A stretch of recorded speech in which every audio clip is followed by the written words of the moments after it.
ધોરણ 12 English text unit number 2 unforgettable Walt Disney. Unforgettable Walt Disney. ગ્લોસરીના spelling પહેલાં જોઈ લઈશું.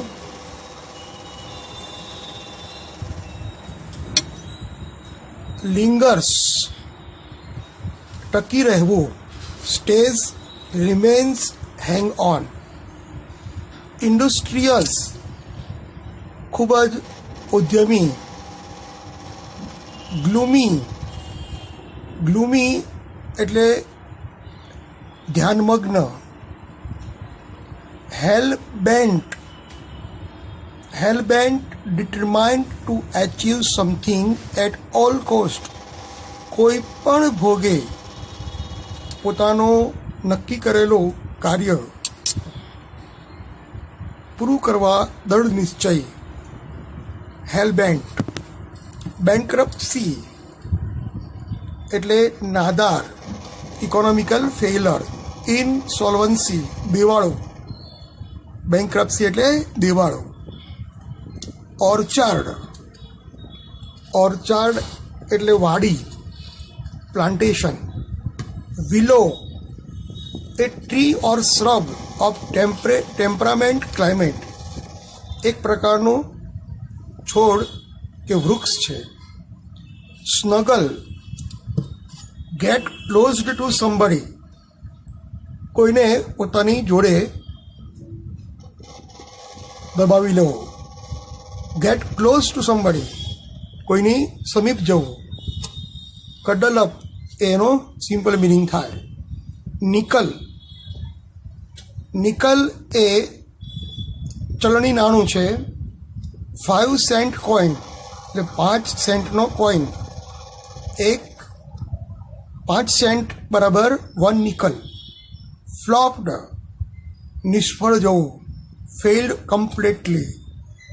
ક્રેન્કડ, ગેવ અ બેન્ડ ટુ, એને નમાવવું. Splash, a prominent news feature of or story, a prominent news મહત્વના સમાચાર. સ્પ્લેશ. એન્થુઝડ, અત્યંત ઉત્સાહી. Sad with enthusiasm. એન્થ્યુઝડ એટલે ખૂબ જ ઉત્સાહમાં કહેવું. વર્ચ્યુશો, એક્સેપ્શનલ. જીનિયસ, ખૂબ જ બુદ્ધિશાળી. રિવેટેડ, ફેસિનેટેડ, મેસ્મરાઇઝડ, ખૂબ જ આશ્ચર્યચકિત થવું, પ્રભાવિત થવું. ટ્વિચ્ડ, જર્કડ સ્લાઇટલી, ધીમેથી ધક્કો મારવો. Wheeled, turned move to his chair. Wheeled, turn move to his chair એટલે ખુરશી તરફ જવું. ડિસેન્ટ એટલે વિરોધી, ઓપોઝિશન. ગ્રીન્ડ, નાખુશ. સ્માઇલ્ડ બ્રોડલી ઇન ડિસ્પ્લેઝર, નાખુશ થઈને મનમાં હાસ્ય કરવું. સ્ટબબોર્ન એટલે જિદ્દી, ઓબ્સ્ટિનેટ અથવા તો હેડસ્ટ્રોંગ. પોર્ટપોરીઝ, કલેક્શન, સંગ્રહ, એસોર્ટમેન્ટ. કન્જર્ડ, સર્જન કરવું, ક્રિએટેડ. પ્રિપોસ્ટરસ, પ્રિપોસ્ટરસ એટલે મૂર્ખામી ભર્યું, silly, absurd. About face, sudden and complete change, સંપૂર્ણપણે ફેરફાર થવો. એક્સ્ટ્રાવેગન્સ, ખૂબ જ રાચરચીલું, વૈભવશાળી. વેસ્ટફુલનેસ, લક્ઝરી. મિત્રો, આ જે પાઠ છે એમાં એ વ્યક્તિની વાત છે જે ડિઝનીલેન્ડ અમેરિકામાં એનું સર્જન કરનાર વોલ્ટ ડિઝની, એના વિશે આખું આ યુનિટની અંદર તમને આપવામાં આવ્યું છે. અને આ લેખ છે એના રચેતા વોલ્ટ ડિઝનીના પોતાના ભાઈ, એના સગા ભાઈ, એણે આ આર્ટિકલ લખ્યો છે. એ પોતે વોલ્ટ ડિઝની કેવા હતા, એમનો સ્વભાવ કેવો હતો, એ કઈ રીતે કામ કરતા હતા, એ પોતાના કામ માટે કેટલા જબરજસ્ત કામને નશો સમજતા, કામ કરવામાં એ કઈ રીતે સફળ થયા અને પોતાના જીવનમાં કઈ રીતે નામ કમાયું, પૈસો કમાયો, એમની વાત આપણે પાઠમાં જોઈશું. Read 1. Unforgettable Walt Disney. Unforgettable એટલે ક્યારેય ભૂલી ન શકાય તેવા, અવિસ્મરણીય. અવિસ્મરણીય વોલ્ટ ડિઝની. અને લેખક છે Roy Disney. My brother Walt is no more. મારા ભાઈ વોલ્ટ અત્યારે આ દુનિયામાં નથી. યેટ છતાં પણ હિઝ ઇન્ફ્લુઅન્સ, એમની અસર, lingers like a living presence over the studio. એમના સ્ટુડિયોમાં હજી પણ જીવંત હોય એવું એમની અસર લાગે છે. વેર હી ટર્ન આઉટ ધ કાર્ટૂન્સ. એ સ્ટુડિયોમાં કે જે પોતે કાર્ટૂન બનાવતા ત્યાં, નેચર ફિલ્મ્સ અને પિક્ચર બનાવતા, એન્ડ ફીચર મૂવીઝ અને સિનેમા બનાવતા. દેટ મેડ હિમ નોન, જેના કારણે તે ખૂબ જ પ્રખ્યાત થયા. And loved around the world, સમસ્ત સંસારની અંદર એ પ્રખ્યાત બન્યા, એ કીર્તિમાન સ્થાપ્યું. ઇવેન નાઉ, અત્યારે પણ, as I walk around the studio crew, અત્યારે પણ હું જ્યારે સ્ટુડિયોમાં લટાર મારવા જાઉં છું, I half expect to encounter that tall country boy figure, head bowed in thought about some new project. મને હજી પણ એવો ભાસ થાય છે. આઈ હાફ એક્સપેક્ટેડ ટુ એન્કાઉન્ટર, મને એવું લાગે છે કે મને એ મળશે. કેવા ઊંચા, ટોલ, કન્ટ્રી બોય, ગામડીયો છોકરો, ફિગર, હેડ બોર્ડ, નતમસ્તકે, ઇન થોટ, વિચારમગ્ન બનેલા, અબાઉટ સમ ન્યૂ પ્રોજેક્ટ, કોઈ નવો પ્રોજેક્ટ માટે વિચારમગ્ન બનેલા એવો યુવકને હું મળીશ એવું મને ભાસ થાય છે. Volt was so much the driving force behind all we did. Driving force એટલે પ્રેરક બળ. વોલ્ટ એ અમારા માટે પ્રેરક બળ હતો, પ્રેરક બળ સમાન હતો. From making movies to building Disneyland. Disneyland બનાવવા માટેનું કામ હોય કે પિક્ચર બનાવવાનું કામ હોય, that people constantly mention his name as if he were still alive. Disneyland કે કોઈ પિક્ચરની વાત હોય તો લોકો હજી પણ એને યાદ કરે, જાણે કે તે પોતે જીવતા હોય એવું દરેકને અનુભવે છે. Every time we saw a new picture or open a new future at Disneyland. Disneyland જે છે એ અમેરિકાની અંદર આવેલું છે અને એ એના રચેતા, સર્જક એવા Walt Disney every time we saw a new picture, આપણે દર વખતે કંઈક નવું લાગતું, or open a new feature at Disneyland. ડિઝનીલેન્ડમાં અમને કંઈક ને કંઈક નવું એ કરતા, કંઈક ને કંઈક નવું આયોજન એમનામાં થતું. Someone is bound to say, અને કોઈક તો કહે જ, I wondered how Walt would like it.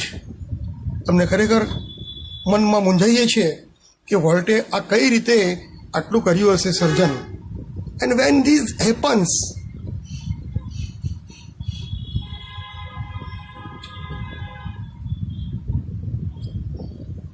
and when this happens, I wondered how Walt would like it. આ બધું ડિઝનીલેન્ડને બધું જોયું અને પિક્ચરો જોયા પછી એવું લાગે કે આવું બધું કાર્ય કઈ રીતે કર્યું હશે. આઈ પર્સનલી રિયલાઇઝ દેટ, હું વ્યક્તિગત રીતે મને ખ્યાલ આવ્યો કે it was something he himself had plan. એવું લાગતું હતું, એવું લાગે છે કે એના મનમાંથી પહેલાંથી બધું આયોજન કર્યું હશે.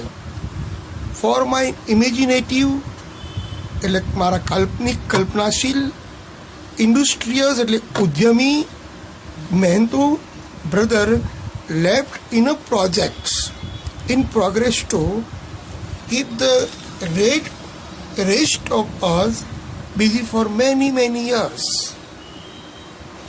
આ ખૂબ જ કલ્પનાશીલ ઉદ્યમી મારા ભાઈએ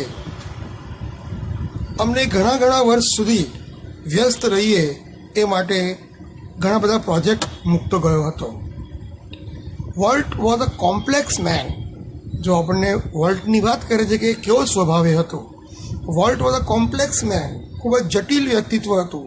ટુ ધ રાઇટર્સ, લેખકો માટે, પ્રોડ્યુસર્સ જે પિક્ચર નિર્માતા, એન્ડ એનિમેટર્સ, એનિમેટર એટલે જે કાર્ટૂન ફિલ્મ બનાવે તે, હુ વર્ક વિથ હિમ, જે પણ એની જોડે કામ કરતા, હી વોઝ અ જીનિયસ, એ એક બુદ્ધિશાળી વ્યક્તિ હતો. who had an extraordinary ability, તેનામાં અસાધારણ પ્રતિભા હતી, to add an extra stock of imagination to any story or idea. કોઈ પણ વિચાર, કોઈ પણ વાર્તાની અંદર એ અસાધારણ કલ્પના શક્તિનો ઉપયોગ કરતો અને એવો અસાધારણ પ્રતિભા ધરાવતો મારો ભાઈ હતો. To the millions of people, અસંખ્ય લોકોને માટે, હુ વોચ હિઝ ટીવી શો, કે જે તેના ટીવી શો જોતા, હી વોઝ અ વાર્મ, એ ખૂબ જ હૂંફ ધરાવતો, કાઇન્ડલી એટલે કે દયાળુ, પર્સનાલિટી એટલે વ્યક્તિગતવાળો, બ્રિંગિંગ ફન, દરેક માટે આનંદ આવતો, એન્ડ પ્લેઝર, દરેકને ખુશ કરતો, ઇન ટુ ધેર હોમ્સ. દરેક જણ ટીવી પોતાના ઘરે જોઈ અને ખુશખુશાલ થઈ જાય એના પિક્ચર જોઈને, એના કાર્ટૂન જોઈને.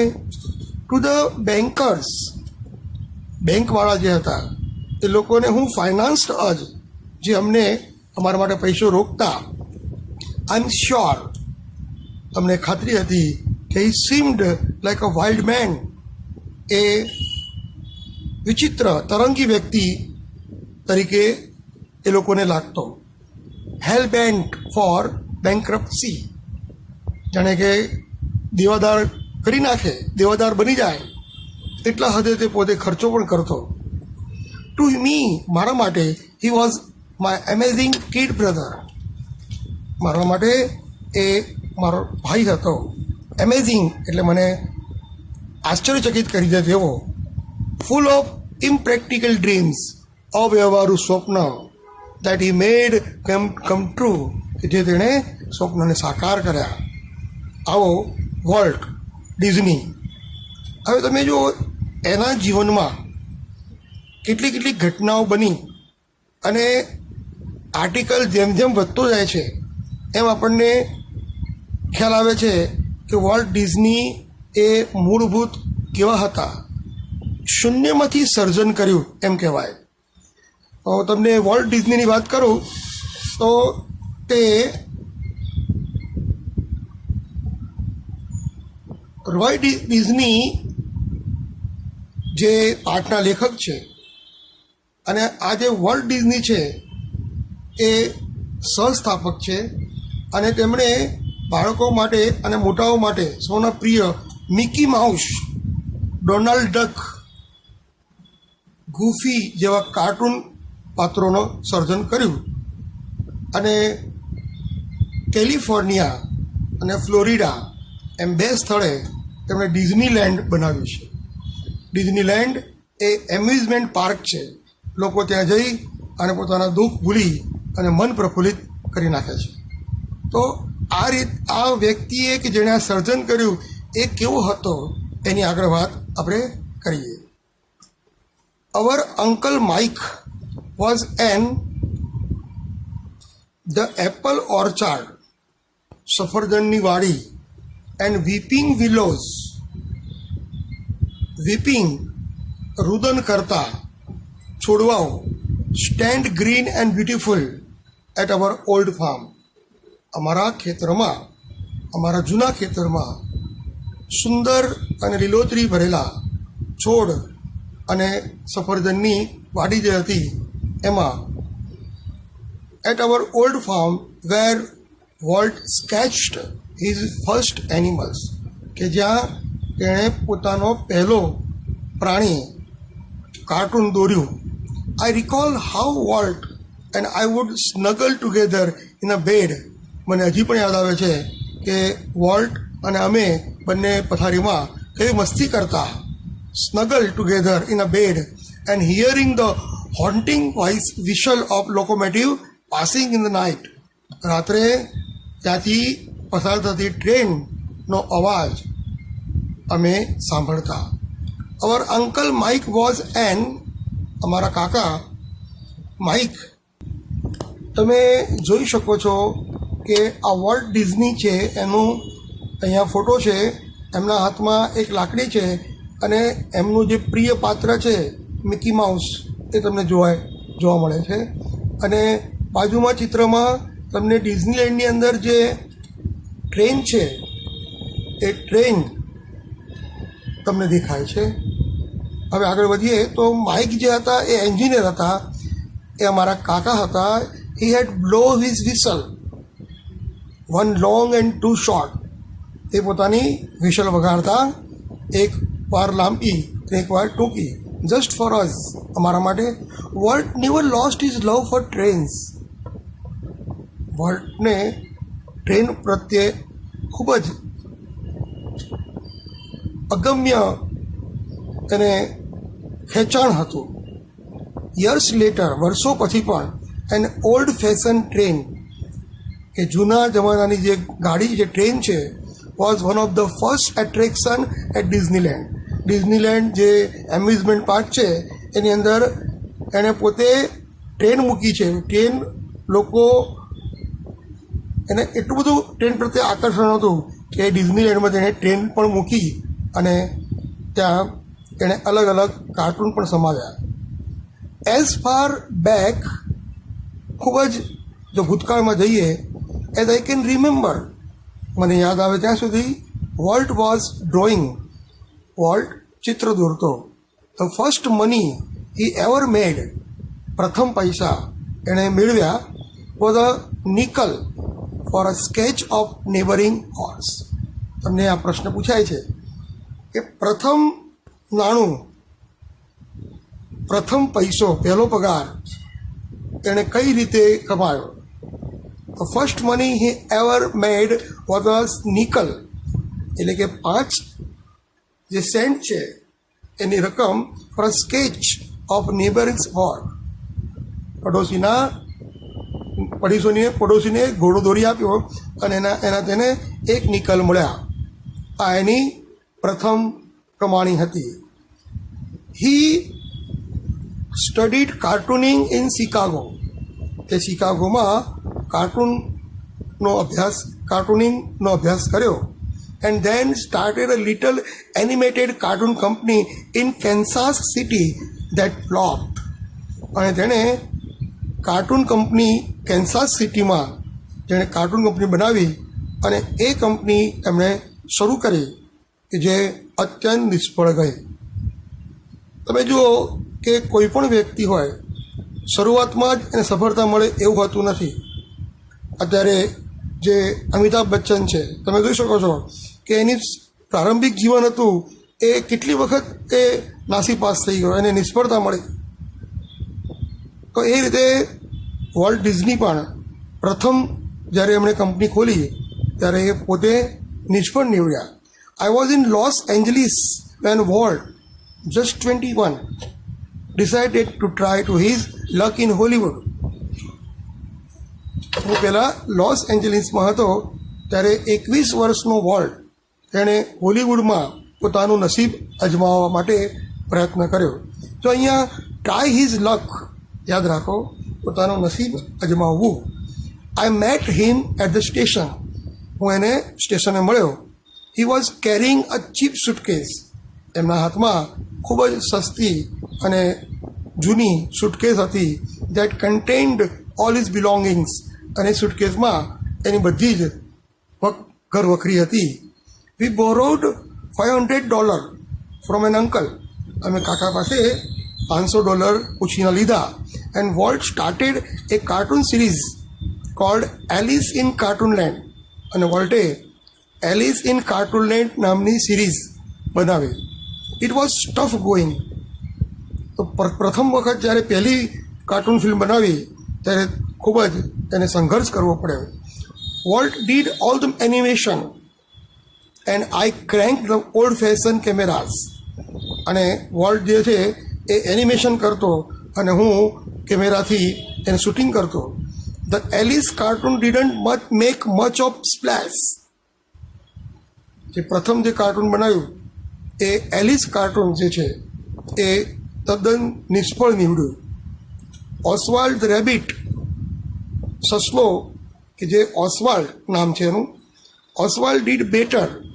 થોડુંક ઓસ્વાલ્ડનું જે પાત્ર બનાવ્યું, કાર્ટૂન બનાવ્યું, એના કારણે થોડુંક એને નામના મળી.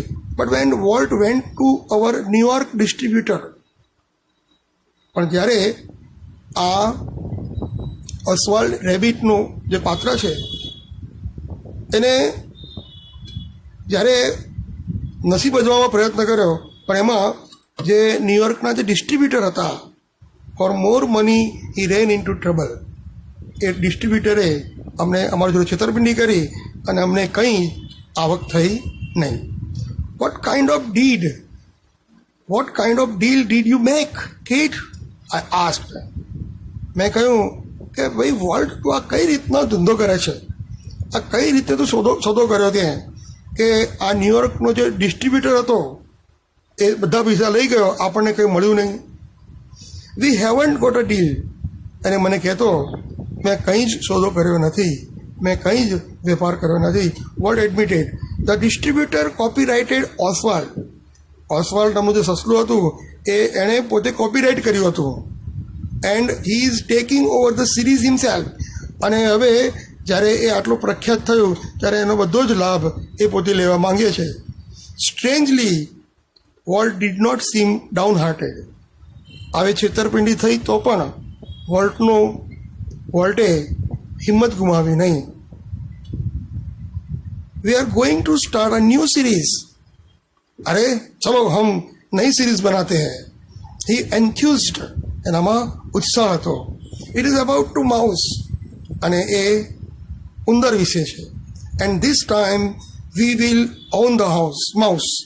અને હવે આ વખતે અમે માઉસના જે પણ રાઇટ હતા, કોપીરાઇટ, એ અમારી જોડે રાખ્યા. The rest is a history. બાકીની વાત જે છે એ તો ઇતિહાસ બની ગયો. મિકી માઉસ એ ઉંદર હતો, પણ એ ઉંદરે Walt's mouse Mickey celebrated his 40th birthday in 1968. 1968 આજે મિકી છે, મિકી માઉસ, એણે 40મો જન્મદિવસ એની ઉજવણી કરવામાં આવી. And happy 14th it was. 40 વર્ષ એને થઈ ગયા. A 250 million people saw a Disney movie in 1968. A 250 billion people, એટલે અસંખ્ય લોકોએ તેની 1968માં ડિઝની મૂવી એની જોઈ. અને 100 million watch the Disney TV show. અને 100 million લોકોએ તો એમનો ડિઝની ટીવી શો જોયો. નિયરલી અ બિલિયન રીડ એ ડિઝની બુક. અને મિલિયન લોકોએ ડિઝની બુક, એટલે કે ડિઝનીની જે અમારી વોલ્ટ ડિઝનીની જે પુસ્તિકા હતી એ પુસ્તિકા વાંચી. Or magazine. And almost 10 million visited Disneyland. અને 10 million લોકોએ તો ડિઝનીલેન્ડમાં મુલાકાતે ગયા અને ત્યાં ફરવા ગયા, ત્યાં એમણે આનંદ માણ્યો. એન્ડ મિકી જે ઉંદર હતો, as Walt used to say, started it all. આ બધું જ એની નામના શરૂ થઈ એ મિકી માઉસથી. Mickey was only the first successful product of Walt's matchless imagination. Mickey Mouse જે છે એ કાર્ટૂન એ એના જીવનમાં એના જે બનાવેલા કાર્ટૂન એ બધામાં સૌથી સફળ એ પાત્ર હતું એની જે કલ્પના હતી એ કલ્પનામાં સૌથી શ્રેષ્ઠ પાત્ર એ હતું. And ability to make his dream become reality. અને મિકી માઉસ એ એવું પાત્ર હતું કે જેણે વાસ્તવિકતા, જેણે પોતાના સ્વપ્ન સાકાર કરવા માટે બધી જ જે સમર્થતા છે એ આપી. અને મિકી માઉસને કારણે વોલ્ટ પૈસાવાળો બન્યો, વોલ્ટ નામ કમાયો. It was an ability he could turn on for any occasion, large or small. અને એ એટલો પ્રખ્યાત બન્યો કે નાના મોટા પ્રસંગે લોકો તેને બોલાવતા. Once when my son Roy Edward જે મારો બાળક છે, મારો બાબો, હેડ ધ મિઝલ્સ એટલે અછબડા, એને અછબડા થયા હતા. વોલ્ટ કેમ, અમારા ઘેર એને જોવા આવ્યો Walt, and told him the story of પિનાશિયોની વાર્તા એણે કહી, which he was making at the time. અને એ વખતે એ પિક્ચર બનાવી રહ્યો હતો. એ પિક્ચર પિનાશિયોની વાર્તા એણે કહી. When Walt told a story, જ્યારે વોલ્ટે આ વાર્તા કહી, ઇટ વોઝ વર્ચ્યુશો પરફોર્મન્સ. એનું પરફોર્મન્સ ગજબનું હતું. His eyes riveted his listener. તેની આંખો સાંભળનાર પ્રત્યે અત્યંત પ્રભાવિત હતી. હિઝ મોસ્ટેચ, એની મૂછો, ટ્વિચ્ડ એક્સપ્રેસિવલી, એ મૂછો વાળતો. હિઝ આઈબ્રોઝ રોઝ, એની આંખની પાપડ ઊંચી થતી, and fell. And his hand, અને એના હાથ, moved with the grace of musical conductor. જે આપણે ચિત્ર જોયું, ચિત્રમાં તમે જોઈ શકો છો. ચિત્ર બતાવો તો જરા. ચિત્રમાં જુઓ તમે, ચિત્રમાં એના હાથમાં જે લાકડી છે, આ મિકી માઉસનું ચિત્ર છે, આ વોલ્ટ ડિઝની છે. તો આ રીતે એ પોતે પોતાના કાર્યમાં તલ્લીન થઈ જતો. Young Roy was so wide eyed at Walt graphic telling of the fairy tale. Roy, મારો બાબો, એ એની વાતોમાં એટલો મગ્ન બની ગયો કે he forgot all about his measles. એને પોતાના અછબડા થયા છે એ બધું ભૂલી ગયો, કેમ કે વોલ્ટે એને એટલો પ્રભાવિત બનાવી દીધો, એને એટલી રસપૂર્વક એણે વાર્તા કહી. Letter when he so the finished picture, જ્યારે તેણે આ પિક્ચર બનેલું જોયું, હી વોઝ સ્ટ્રેન્જલી ડિસઅપોઇન્ટેડ. તે અત્યંત નિરાશ થઈ ગયો. It didn't seem as exciting as when uncle Walt told it. એણે કહ્યું કે મને કાકાએ જ્યારે એ વાર્તા કહી હતી, એ વાર્તા એટલી સરસ હતી, પણ એમણે આ જે પિક્ચર છે એના કરતાં એ વાર્તા જેણે કહી હતી એ અદ્ભુત હતી. એમ આ રોય એડવર્ડ એ અનુભવ થયો. તો એનામાં વાર્તા કહેવાની પણ એક કળા હતી, એ આપણે કહી શકીએ છીએ. Like many people who work to create humour એટલે વિનોદ અથવા તો હાસ્ય. ઘણા લોકો જે હાસ્ય ઉત્પન્ન કરે છે, સર્જન કરતા હોય છે, Walt to get very seriously. વોલ્ટ એ આ હાસ્યને ખૂબ જ ગંભીરતાથી લીધો. He would often sit gloomy. તે અત્યંત ધૂનમાં બેસતો, થ્રુ ધ ફનીએસ્ટ કાર્ટૂન, અને રમૂજી કાર્ટૂન બનાવતો, concentrating on some way to improve it, અને એકાગ્ર થઈ અને તેને એમાં સુધારા વધારા કરતો. Walt valued the opinion of those working with him. Opinions, તે બધાનો ઓપિનિયન લેતો. એના સ્ટુડિયોમાં જેટલા પણ કર્મચારી હતા બધાને પૂછતો. But the final judgement was always unquestionably his. પણ બધાના વાત સાંભળતો, ઓપિનિયન, બધાના અભિપ્રાય લેતો, પણ કરતો પોતાના મનનું. Once after viewing a new cartoon with evident, અને once after viewing a new cartoon with evident displeasure, Walt called the comments from a group of our people. તો આ બધી જે કાર્ટૂન બનાવતો, પિક્ચર બનાવતો, એમાં દરેકના અભિપ્રાય લેતો અને દરેકને કેવું લાગ્યું એ પોતે દરેકના નિર્ણય જાણતો. મિત્રો, આજના લેક્ચરમાં આપણે આટલું જ કરીશું. નેક્સ્ટ લેક્ચરમાં આપણે વધુ વોલ્ટ ડિઝની વિશે જાણીશું અને તમે સ્પેલિંગ લખી અને મોઢે કરશો અને તમારી નોટની અંદર નોંધી લેશો. Okay, C you again, bye bye.